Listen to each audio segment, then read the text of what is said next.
What's up guys, Chunky back here on my channel.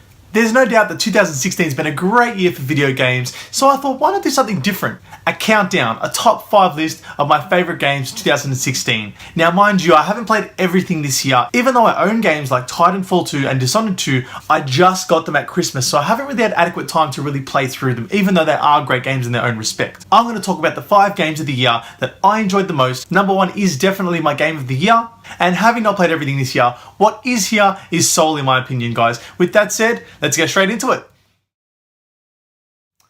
Alrighty, so number 5 was Forza Horizon 3. Now, what can I say about Forza Horizon? As far as racing games go, guys, this is so much fun. It's not the most realistic game you can play as far as racing and simulation. It's not like that Gran Turismo. It's not even like Forza Motorsport, the more simmy of the two. Forza Horizon is a very fun, kind of vibrant, fast-paced, open world racing game, much in the same vein as something like Need for Speed Most Wanted. It's not supposed to like tame that realism, but it's definitely fun. It looks gorgeous, there's a shit ton of cars to play around with, and above all, it's just easy to jump into and play.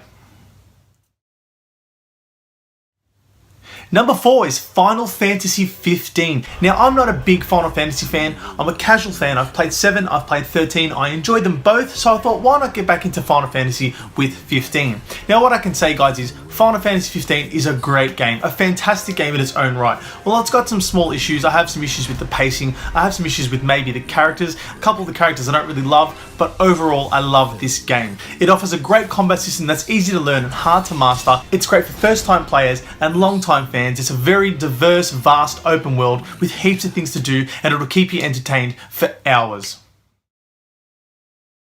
Number 3 is Overwatch. Now what can I say about Overwatch? Every time Blizzard come into the gaming scene, they kind of set the bar, they set the standard. This is a first-person, team-based shooter, and it is absolutely fantastic. If you haven't seen my review, I basically said that it's one of the best shooters I've played in years. It's incredibly balanced, it's incredibly good looking, and it's incredibly fun. If you're looking for a multiplayer shooter to play this year, Overwatch is definitely up there. Number 2 was Battlefield 1. That sounds a bit confusing. Number 2 was Battlefield 1.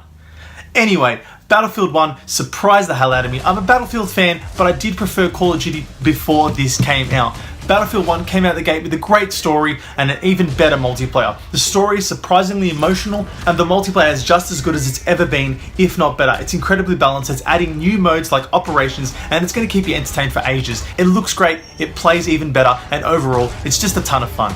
We're back to the shooters of World War 1 and 2, so if you like that time period, it's just going to add to overall how good this game is. Now, number 1, guys, it's my first review I ever did on this channel. Drum roll. Uncharted 4. Yes, Uncharted 4 is my number 1 game of the year for many different reasons. If you haven't seen my review of Uncharted 4, it is the first gaming review I ever did on my channel. I actually think I was wearing this t-shirt. That's the hilarious thing. Completely unintentional. But let's get into it. Now I can go through and name everything generally. The story was fantastic. The characters were fantastic. The game, as far as a PlayStation 4 game, is probably up there as the best looking PlayStation 4 game to date. It's full of grand set pieces, exciting gameplay, a beautiful soundtrack, and all that is topped off with a very functional and diverse multiplayer. And on top of all that, it wraps up a story that spanned 9 years. It's a great ending to the Uncharted series, and as far as a final entry goes, I could not be happier. Before I leave, a couple of honourable mentions I did want to talk about. I've played Titanfall 2 and I have played Dishonored 2. I didn't have enough time for them, but definitely want to point those out as honourable mentions, guys. Well done. There you have it, my top 5 games of the year. I hope you agreed with me, I hope you enjoyed the video, and I hope that maybe these games are something that you might want to try out if you haven't done so already. With that said, guys, that is it from me. I will be taking a break. This is my last video for the year. I won't be posting anything for about another month or so, maybe late January at best. With that said, guys, if you did like this video, I do a ton of stuff like this. Game reviews, movie reviews, TV show reviews, and stuff like this also, which I am starting. If you like my channel, guys, subscribe up there. And if you like this video, hey, why not check out some more? This has been Matt, and as always, I shall see you soon on Chunky's Reviews.